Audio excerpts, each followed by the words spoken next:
이번 주는 가계의 부채 수준과 소득 격차를 알 수 있는 자료가 발표됩니다. 또 미국에서는 상무부가 수입 자동차에 대한 보고서를 곧 백악관에 제출합니다. 네, 이번 주 국내외 주요 경제 일정 김연교 기자와 이어서 짚어보도록 하겠습니다. 김 기자, 네. 앞서 알아봤듯이 이제 심각한 고용난이 지속되고 있는데 그 정부가 실업 내수를 위해 추진해온 공공부문 일자리 성적표 나온다고요? 네, 내일 나오는데요. 지난 2017년 공공부문의 일자리 통계가 나옵니다.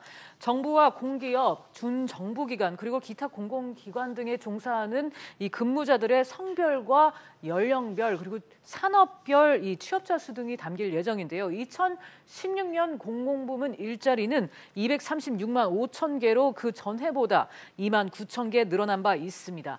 이어서 수요일에는 통계청이 지난해 4분기와 그리고 지난해 전체 연간 지역 경제 동향을 내놓습니다. 조선과 자동차 등을 주력 산업으로 하는 지역에서 구조조정 충격이 얼마나 커졌을지 지켜봐야겠습니다. 지난해 3분기에는 울산 지역 실업률이 1년 전보다 1.3%포인트 상승한 4.9%였는데요. 1999년 3분기 6.1%를 기록한 이후 같은 분기 기준으로는 최고 수준이었고 외환위기 이후로도 가장 높은 수준으로 치솟았습니다. 네, 일자리는 이제 곧 소득으로 이어지기 마련인데 가계의 소득 격차를 알 수 있는 자료도 나온다고요? 그렇습니다. 오늘 목요일에 통계청이 지난해 4분기 소득 부문 가계 동향 조사 결과를 발표합니다.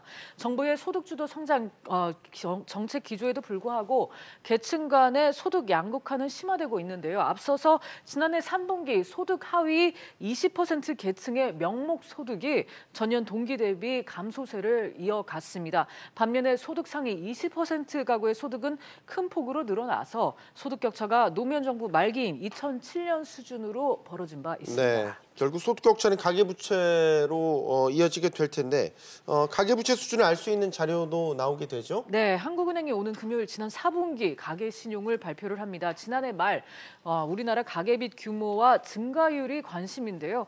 지난해 정부가 대출 규제를 강화하면서 가계대출 증가세는 둔화되긴 했지만 여전히 명목 경제 성장률보다는 높다는 그런 지적이 나오고 있습니다. 앞서 3분기 말 가계부채는 1,514조 4천억 원으로 그 전 분기 말보다 22조 원 증가하면서 1,500조 원을 돌파했습니다. 이와 관련해서 금융위원회는 오늘 취약 채무자를 지원하기 위한 개인 채무자 신용회복 제도 개편 방안을 내놓을 예정입니다. 소액 채무자 특별 감면 제도와 연체전의 상시 채무 조정 제도 등의 세부 실행 계획이 담길 계획입니다. 네, 해외 일정도 좀 간단히 짚어볼까요? 미국 상무부의 자동차 관세 보고서 제출을 앞두고 우리 자동차 업계와 정부가 지금 촉각을 곤두세우고 있죠. 그렇습니다. 미국 상무부가 우리 시간으로 오늘 오후 2시까지 수입 자동차에 대한 보고서를 백악관에 제출하게 돼 있는데요. 월요일이 미국 대통령의 날 휴일인 점을 감안하면 보고서 제출 시기가 우리 시간으로 화요일이 될 가능성도 있습니다.